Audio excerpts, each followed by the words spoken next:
Hello guys, आज मैं discuss करने जा रहा हूँ जेई मेन 17 फेब 2021 शिफ्ट 2 के पेपर को डिस्कस करने जा रहा हूँ। आज ही पेपर हुआ है। तो इसमें हम लोग जैसे देख रहे हैं कि फर्स्ट क्वेश्चन जो है आपकी स्क्रीन पे अपीयर हो रहा है कि primary amines secondary tertiary amines can be distinguished by. Primary secondary और टर्शरी अमीन को कैसे हम लोग डिस्टिंग्विश कर सकते हैं। तो ये काफ़ी एक इजी क्वेश्चन है। दैट इज़ कोल्ड, आपको याद होगा, हिंसबर्ग टेस्ट। हिंसबर्ग रीजेंट जो है प्राइमरी सेकेंडरी और टर्शरी मीन्स को डिस्टिंग्विश करने के लिए यूज़ होता है। तो जैसे हम लोग यहाँ पे देख रहे हैं कि फर्स्ट चॉइस में benzene sulphonic acid, sulphonic acid तो हो नहीं सकता। हिंसबर्ग रीजेंट के बारे में बात करें तो स्टूडेंट्स, जो हिंसबर्ग रीजेंट जो होता है that is benzene sulphonyl chloride. क्या होता है? जो हिंसबर्ग रीजेंट जो होता है वो बेंजीन सल्फोनिल क्लोराइड होता है। What is Hinsberg reagent? Hinsberg Berg's reagent.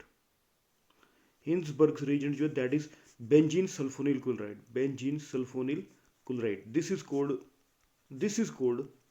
what is this? This is called Hinsberg reagent. तो हम लोग देख सकते हैं कि क्लोरोफॉर्म और KOH जो है सेकंड ऑप्शन भी नहीं हो सकती है, बेंजामाइड भी नहीं हो सकता है। पर हाँ, ये फोर्थ ऑप्शन को हम लोगों को ध्यान से देखना पड़ेगा। हिंसबर्ग जो बेंजीन सल्फोनिल क्लोराइड बोला जाता है, जिसको हिंसबर्ग रेजेंट बोला जाता है, तो वो तो नहीं है यहाँ पे। पर यहाँ पे लिखा गया है फोर्थ में four toluene sulphonyl chloride. Four toluene, sorry, para toluene sulphonyl chloride. Para toluene जो सल्फोनिल क्लोराइड जो है एक्चुअली में रिसेंटली यूज़ की जा रही है। In spite of you can to say that benzene sulphonyl chloride की जगह पे पैराटोलिन सल्फोनिल क्लोराइड का यूज़ हो रहा है। That is also called tosyl chloride भी बोलते हैं इसको। What is this? This is called, इसको हम लोग क्या बोलते हैं? Tosyl chloride, TOSYL, tosyl, tosyl chloride. ये यूज़ हो रहा है in spite of benzene sulphonic chloride. क्योंकि जो आपको पता है कि जब प्राइमरी सेकेंडरी अमीन्स जो है बेंजीन सल्फोनामाइड के साथ जो है रिएक्ट करती हैं, बेंजीन सल्फोनिल क्लोराइड के साथ रिएक्ट करती है, तो सल्फोनामाइड की फॉर्मेशन होती है। और जो सब्सिट्यूटेड, इस केस में जो टोसिल क्लोराइड के साथ जब हम लोग रिएक्शन करवाएंगे तो जो सब्सिट्यूटेड सल्फोनामाइड फॉर्म होगा वो स्टेबल सॉलिड होगा और इसको हम लोग इजीली प्योरीफाइड कर सकते हैं क्रिस्टलाइजेशन के द्वारा। So that is the reason recently जो है हिंसबर्ग रेजेंट जो that is cold benzene sulphonyl chloride की जगह पे किसका यूज़ किया जा रहा है? किसका यूज़ किया जा रहा है? पैराटोलिन सल्फोनिल क्लोराइड का यूज़ हो रहा है। तो पैराटोलिन सल्फोनिल क्लोराइड क्या होता है? तो दैट इज़, इसमें कुछ भी ज़्यादा डिफरेंस नहीं है। आप देख सकते हैं कि यहाँ पे जो पैरा पोजिशन है वहाँ पे कौन सा ग्रुप अटैच कर दिया गया? टोलिन।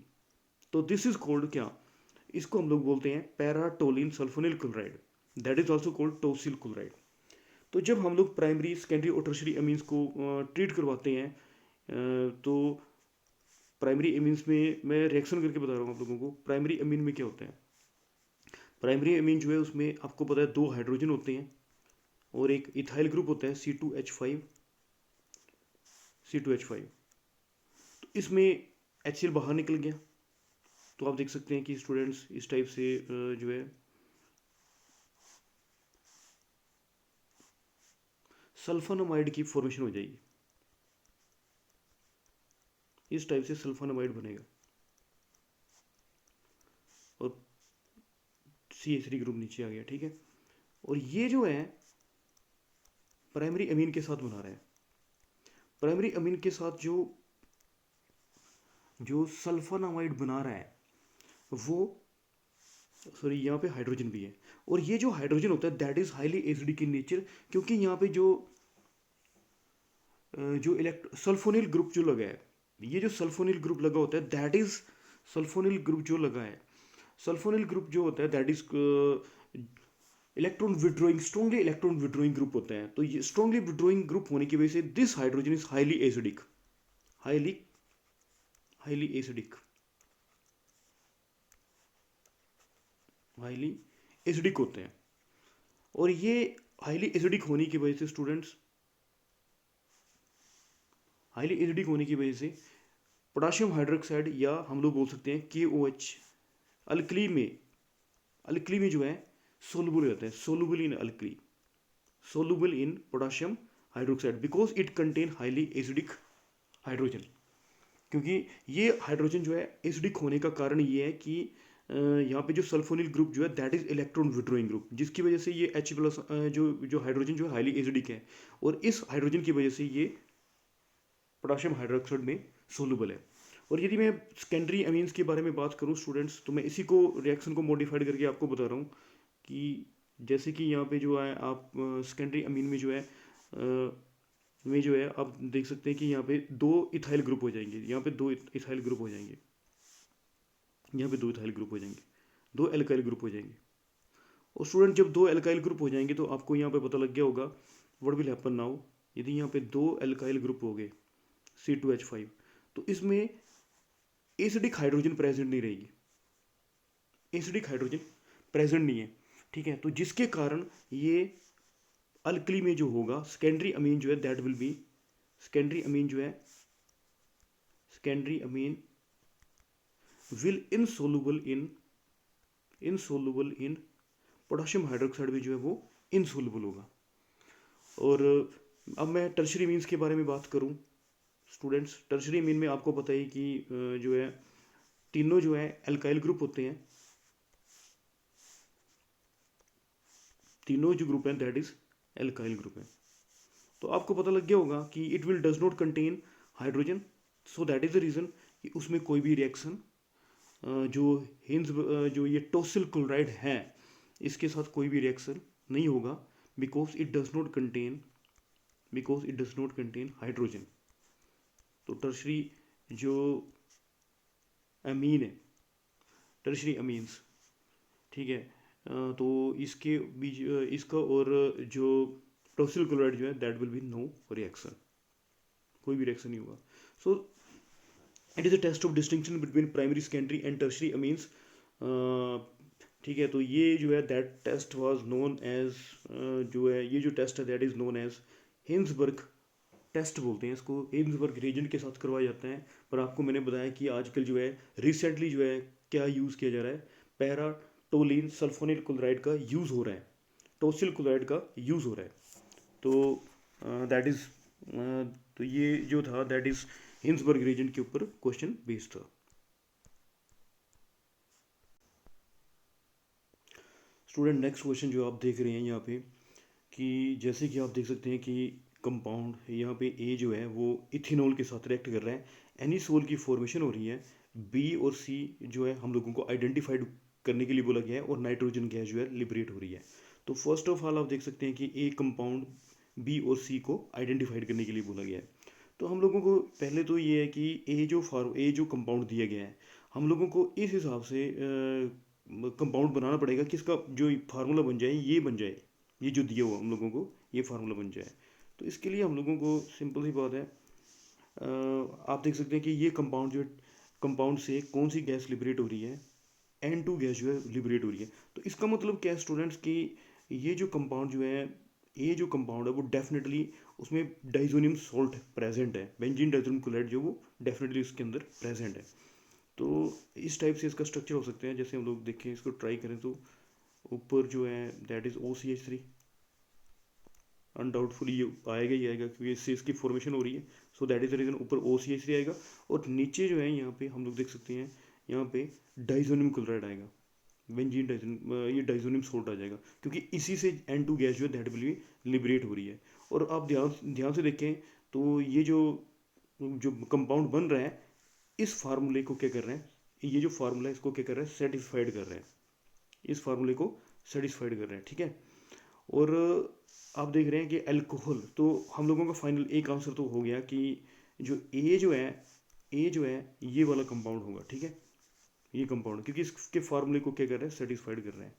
और यदि मैं बात करूं अल्कोहल जो है जब उसका ऑक्सीडेशन होता है, जब अल्कोहल का ऑक्सीडेशन होगा C2H5OH जब ऑक्सीडाइज हो जाएगा तो एल्डिहाइड की फॉर्मेशन होती है। तो कौन सा एल्डिहाइड बनेगा, दैट इज कोल्ड CH3CHO। तो स्टूडेंट्स जो बी जो होगा दैट इज कोल्ड एस्टल्डिहाइड की फॉर्मेशन हो जाएगी, ठीक है। और सी के बारे में देखें तो जो यहाँ से मुझे एक ही दिख रहा है यहाँ पे जो है HCl की फॉर्मेशन हो सकती है ना।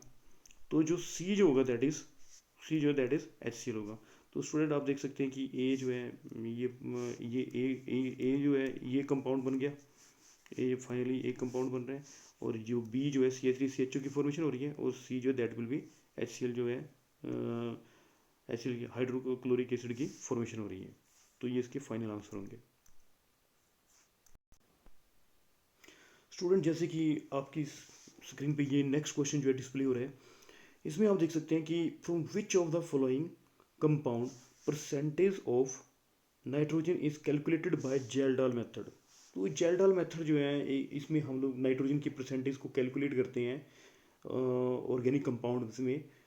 तो ऑर्गेनिक कंपाउंड में जो है नाइट्रोजन पर ये इसकी जो है कुछ लिमिटेशंस हैं, जैसे कि हम लोग जो है नाइट्रोजन की परसेंटेज जो है उन कंपाउंड्स में नाइट्रोजन प्रेजेंट है, जैसे कि नाइट्रो एजो ग्रुप, नाइट्रो, यदि नाइट्रोजन जो है, नाइट्रोजन कहाँ पे प्रेजेंट है, नाइट्रो ग्रुप में प्रेजेंट है, नाइट्रोजन यदि नाइट्रो ग्रुप में प्रेजेंट है, या फिर एजो जो है, you can to say that कि नाइट्रोजन जो है एजो ग्रुप में है, एजो ग्रुप में प्रेजेंट है। और इसके साथ नाइट्रोजन जो है किस में प्रेजेंट है, नाइट्रोजन जो है that is in the ring, यदि नाइट्रोजन किस में है, रिंग में है, जैसे पिरिडिन आ गया, दैट विल बी पिरिडिन, ठीक है। इसमें नाइट्रोजन जो है कहाँ पे प्रेजेंट है, इसमें नाइट्रोजन जो that is in the ring में प्रेजेंट है, ठीक है। तो उन कंपाउंड में जो है यदि नाइट्रोजन प्रेजेंट है, तो उन कंपाउंड में नाइट्रोजन की परसेंटेज हम लोग कैलकुलेट नहीं कर सकते हैं। तो आप देख सकते हैं कि जो बी ऑप्शन, यदि मैं ऑप्शंस पे ध्यान से देखूं, तो बी ऑप्शन जो है उसमें जो नाइट्रोजन जो है that is in the ring, nitrogen जो है रिंग में प्रेजेंट है। So that is the reason Kjeldahl method के द्वारा हम लोग नाइट्रोजन की परसेंटेज जो है इस कंपाउंड में हम लोग परसेंटेज जो है कंपाउंड की कैलकुलेट नहीं कर सकते हैं। और दूसरा यहाँ पे आप देख सकते हैं कि सी में भी जो नाइट्रोजन जो है that is present in the nitro group में प्रेजेंट है।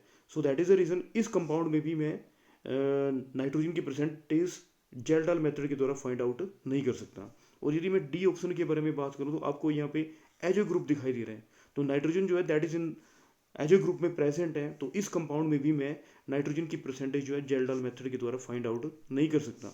हाँ, ये देख सकते हैं आप बेंजाइल अमीन, ठीक है, ये तीनों जो कंडीशंस हैं मतलब इस पे अप्लाई नहीं हो रही हैं। So that is the reason मैं नाइट्रोजन की परसेंटेज जो है इस कंपाउंड में जेल्डाल मेथड के द्वारा जो है फाइंड आउट कर सकता हूँ, ठीक है। मतलब बोलने का मतलब ये है कि नाइट्रोजन जो है डायरेक्टली बेंजीन के साथ डायरेक्टली अटैच हो, तब हम लोग जेल्डाल मेथड के द्वारा नाइट्रोजन की परसेंटेज कैलकुलेट नहीं कर सकते। पर यहाँ पे देख सकते हैं कि नाइट्रोजन जो है वो डायरेक्टली बेंजीन के साथ अटैच नहीं है, तो इसलिए मैं इस मेथड के द्वारा, जेल्डाल मेथड के द्वारा नाइट्रोजन की परसेंटेज जो है इस कंपाउंड में जो है ऑर्गेनिक कंपाउंड में मैं नाइट्रोजन की परसेंटेज को कैलकुलेट कर सकता हूँ। स्टूडेंट नेक्स्ट क्वेश्चन के बारे में बात कर रहे हैं। जैसे कि स्टेटमेंट्स दी गई हैं, 2 मिथाइल ब्यूटेन का KMnO4 के द्वारा ऑक्सीडेशन करवाया गया, 2 मिथाइल ब्यूटेन 2 ऑल की फॉर्मेशन हो गई है। और स्टेटमेंट 2 के बारे में बोला गया है कि n alkanes give alcohol easily on oxidation with KMnO4। तो स्टूडेंट एक बात सुन लो आप लोग कि ऑक्सीडाइजिंग एजेंट, जैसे कि हम लोग बात करें KMnO4, पोटाशियम पर मैनग्रेड, और दूसरे की भी बारी बात कर लेते हैं जो क्वेश्चन में डिस्कस नहीं किया गया है, पोटाशियम डाइक्रोमेट, इनका ये एल्केन को ऑक्सीडाइज नहीं कर सकते, एल्केन का ऑक्सीडेशन नहीं कर सकते, has no effect on alkane, alkane के ऊपर इनका कोई भी इफेक्ट नहीं है।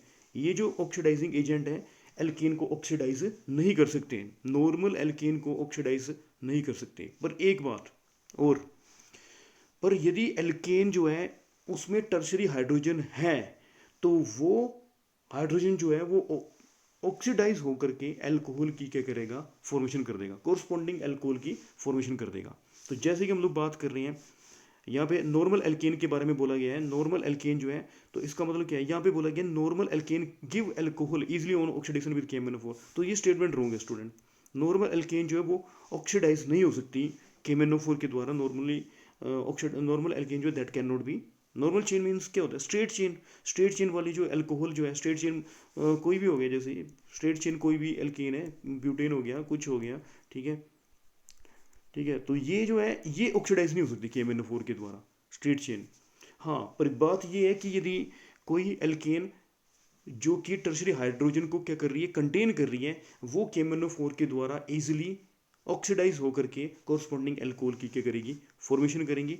मैं आपको इसको एग्जांपल के थ्रू बता रहा हूँ, जैसे कि क्वेश्चन स्टेटमेंट 1 में बोला गया है, मैं उसके थ्रू आपको समझा रहा हूँ।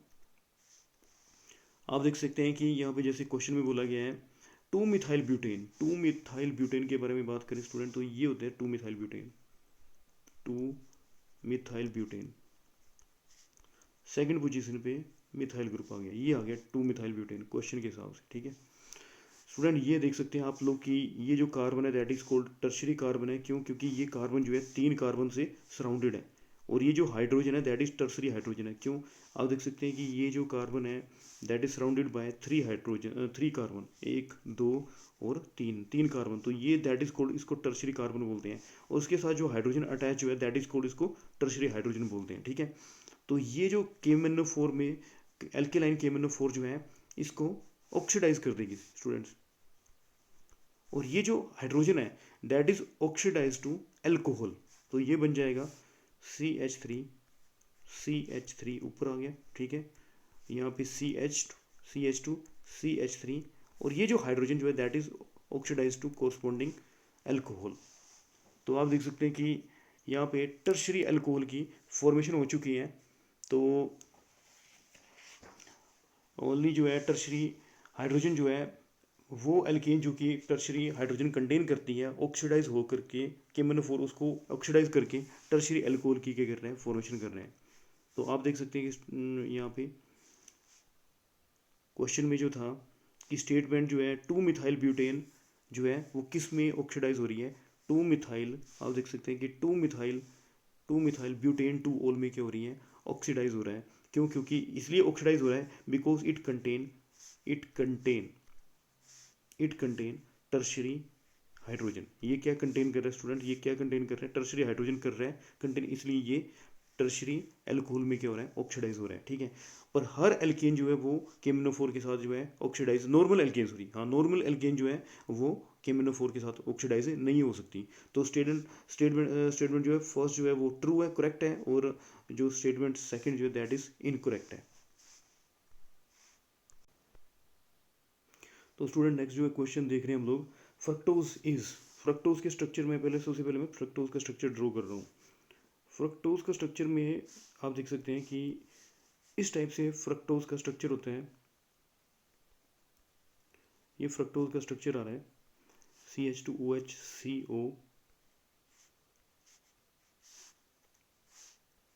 यहाँ पे, ये आप देख रहे हैं कि ये जो कीटोहेक्सोसिस है एक्चुअली में,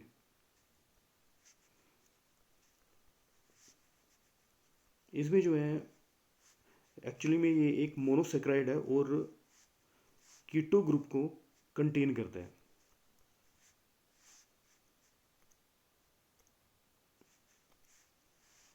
कीटो ग्रुप को कंटेन करता है।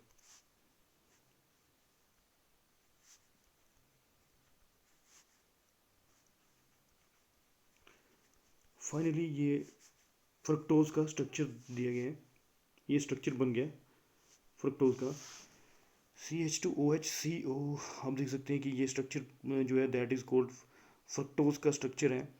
तो जो फ्रक्टोज जो है वो एक दैट इज कॉल्ड, इसको कीटोसिस बोलते हैं। कीटोसिस क्यों बोलते हैं, कीटोसिस बोलने का कारण ये है कि कीटोसिस कौन से होते हैं, कीटोसिस वो होते हैं स्टूडेंट्स, वो मोनोसेक्राइड जो कि कीटो ग्रुप को कंटेन करते हैं, उसको हम लोग क्या बोलते हैं, उनको कीटोसिस बोलते हैं। और वो मोनोसेक्राइड जो कि एल्डिहाइड ग्रुप जो है कंटेन करते हैं उसको एल्डोसिस बोलते हैं। तो फ्रक्टोज में आप देख सकते हैं कि ये एक मोनोसेक्राइड है और किसको कंटेन कर रहे हैं, कीटोनिक ग्रुप को कंटेन कर रहे हैं, so that is the reason this is called ketosis. तो फ्रक्टोज जो है वो एक कीटोसिस है। सो नेक्स्ट क्वेश्चन जो है देख सकते हैं आप, eutrophication is not caused by. Actually में ये जो टॉपिक जो लिया गया है वो एनवायरमेंटल केमिस्ट्री से लिया गया है। तो इट्रिफिकेशन में क्या होता है कि जो एक्सेसिव जो न्यूट्रिएंट्स होते हैं वो लेक में फ्लो कर जाते हैं। वो कहाँ से आते हैं, वो जो होते हैं वो फर्टिलाइज़र से आते हैं। वो न्यूट्रिएंट्स कहाँ से आते हैं, फर्टिलाइज़र से, जिसके कारण जो है फॉस्फेट आयन जो है वाटर में ज़्यादा हो जाते हैं, इंक्रीज हो जाते हैं। उसकी वजह से क्या होता है कि फॉर्मेशन ऑफ एल्गाई का जो रेट होता है वो एक्सेलरेट कर जाता है, और पूरा सरफेस जो है एल्गाई से भर जाता है। और जब पूरा सरफेस जो है एल्गाई से भर जाता है, अ, जो जो ऑक्सीजन जो होता है वो जो लेक में जो ऑक्सीजन जो होती है वो जो है उसको वो कम हो जाती है, काफ़ी डिक्रीज हो जाती है ऑक्सीजन जो है, जो वाटर में जो ऑक्सीजन का जो लेवल होता है वो काफ़ी कम हो जाता है, जिसकी वजह से एक्वेटिक लाइफ जो that will get disturb affected हो जाती है। तो that process is known as, इसको इट्रिफिकेशन बोलते हैं। तो आप देख सकते हैं कि इट्रिफिकेशन इज नॉट कॉज्ड बाय, किसके द्वारा नहीं हो रहा है। तो आप देख सकते हैं कि ये फर्स्ट जो स्टेटमेंट जो बोली गई है दैट इज कोल्ड की एक्सेसिव यूज़ ऑफ फर्टिलाइजर। तो डेफिनेटली इट्रिफिकेशन जो है एक्सेसिव यूज़ ऑफ फर्टिलाइजर होता है, क्योंकि फर्टिलाइजर से न्यूट्रिएंट्स जाते हैं, और जिसकी वजह से एल्गाई की जो फॉर्मेशन का जो रेट होता है वो मतलब काफ़ी ज़्यादा रेट हो जाता है, बड़ एक्सेलरेट हो जाता है। और जिसकी वजह से जो है जो लेक होता है उसमें ऑक्सीजन जो डिसॉल्व ऑक्सीजन जो होता है उसकी कंसनट्रेशन काफ़ी डिक्रीज हो जाती है। तो एक्सेसिव यूज़ ऑफ फर्टिलाइजर की वजह से एट्रोफिकेशन हो रहा है, और डेफिनेटली डिटर्जेंट की वजह से भी एट्रोफिकेशन होता है। और लेस अवेलेबिलिटी ऑफ न्यूट्रेंट, तो ये तो आप देख सकते हैं कि स्टेटमेंट में जो है टोटली रॉन्ग है। क्यों? क्योंकि फर्टिलाइज़र की वजह से न्यूट्रिएंट्स आ रहे हैं, और न्यूट्रिएंट से ही जो है अलगाई का जो है फॉर्मेशन का जो है एक्सेलरेट हो रही है। तो न्यूट्रिएंट्स जो है मेन इसका जो कारण है इट्रिफिकेशन का। तो लेस अवेलेबिलिटी नहीं हो सकती, न्यूट्रिएंट्स जो है ज़्यादा होते हैं, जिसकी वजह से एट्रिफिकेशन जो है होती है। और अब नेक्स्ट जो है लास्ट स्टेटमेंट भी देख सकते हैं कि excess of plantation on the surface of water. हाँ, जो एल्गाई जो है वो सरफेस पे ज़्यादा हो जाती है, जिसकी वजह से जो है ये स्टेटमेंट भी सही है, जिसकी वजह से कंसनट्रेशन ऑफ ऑक्सीजन जो है डिजोल्व ऑक्सीजन जो है वो डिक्रीज कर जाती है। तो आप देख सकते हैं कि सी ऑप्शन जो है दैट इज़ जो है वो रॉन्ग है, और eutrophication is not caused by less availability of nutrients.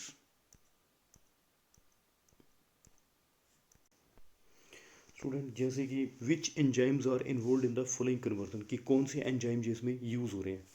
जैसे हम लोग देख रहे हैं कि शुगर के बारे में देख रहे हैं, तो शुगर में जो है शुगर जो है that is this is the example of inversion, जो है that is called invert sugar का एग्जांपल है, इन्वर्सन इन्वर्सन रिएक्शन है। तो इसमें जो है दैट इज कॉल्ड सुक्रोज जो है इसको बोलते हैं इन्वर्ट शुगर, या इन्वर्ट शुगर बोलते हैं। इन्वर्ट शुगर बोलने का कारण क्या है इसको, कि एक्चुअली में क्या होता है, जो फर्स्ट रिएक्शन में आप देख सकते हैं कि ये शुगर जो दैट इज इस C12H22O11 सुक्रोज डाइसेक्राइड है, सभी को पता है कि ये डाइसेक्राइड है। तो एक्चुअली में ये जो है इसका जो specific angle of rotation that is alpha, ये डेक्स्टर रोटेटरी है, ये प्लेन पोलराइज्ड राइट को राइट में घुमाते हैं। और कितने एंगल पे घुमाते हैं, 66 + 66.5 डिग्री पे घुमाते हैं। और जब इसको हाइड्रोलिसिस करते हैं, या तो एसिडिक हाइड्रोलिसिस कर सकते हैं, या फिर एंजाइम जो है दैट इज इनवर्टेज। यही पूछा गया क्वेश्चन में, इंजाइम के बारे में पूछा गया है कि कौन सा इंजाइम इसमें यूज़ हो रहा है। तो इसमें जो इंजाइम यूज़ हो रहा है जो हाइड्रोलिसिस करवा रहा है वो इनवर्टेज है, इनवर्टेज। जब इन्वर्टेज जो है इसका हाइड्रोलिसिस करेगा सुक्रोज का, तो हम लोगों को ग्लूकोज मिलेगी C6H12O6। हाइड्रोलिसिस करने पे हम लोगों को क्या मिलेगा, ग्लूकोज, और फ्रक्टोज की फॉर्मेशन होगी, फ्रक्टोज। तो इसका जो स्पेसिफिक एंगल ऑफ रोटेशन जो है ग्लूकोज का वो दैट इज 52.5 होता है, और इसका जो एंगल ऑफ रोटेशन है -92.4 के करीब होते हैं। ठीक है, तो इसका जो रिजल्ट आता है टोटल, इस जो टोटल रिजल्ट आता है दैट इज आ रहा है, स्पेसिफिक रोटेशन कितनी आ रही है, यदि हम इसको माइनस कर दें तो कितना आएगा, -39.9। तो आप देख सकते हैं कि स्टूडेंट्स पहले जो थी सुक्रोज जो थी उसका जो था वो डेक्स्ट्रो रोटेटरी था, और जो रिजल्ट जो आ रहा है वो क्या आ रहा है, जो मिक्सचर फॉर्म हो रहा है उसका जो रिजल्ट आ रहा है वो क्या आ रहा है, लिवो रोटेटरी आ रहा है। तो आप देख सकते हैं कि इन्वर्जन रिएक्शन हो रहा है, जिसकी वजह से इसको दैट इज कोल्ड सुक्रोज को इन्वर्ट शुगर बोलते हैं। ठीक है, और इसमें जो एंजाइम जो यूज़ हो रहा है दैट इज कोल्ड, उसको क्या बोलते हैं, इनवर्टेज। कौन सा एंजाइम यूज़ हो रहा है, इनवर्टेज जो है यूज़ हो रहा है। और स्टूडेंट ग्लूकोज को ग्लूकोज को इथेनॉल में कन्वर्ट करने के लिए जो एंजाइम यूज़ होता है वो जो है वो जाइमेज होता है, जाइमेज, जो इसको अल्कोहल में कन्वर्ट कर देता है। और इससे जो गैस निकलती है वो कौन सी गैस निकलती है? कार्बन डाइऑक्साइड गैस जो है एक्सपेल होती है। और इसमें जो एंजाइम जो यूज़ हो रहा है वो जाइमेज, जो कि ईस्ट में प्रेजेंट होता है।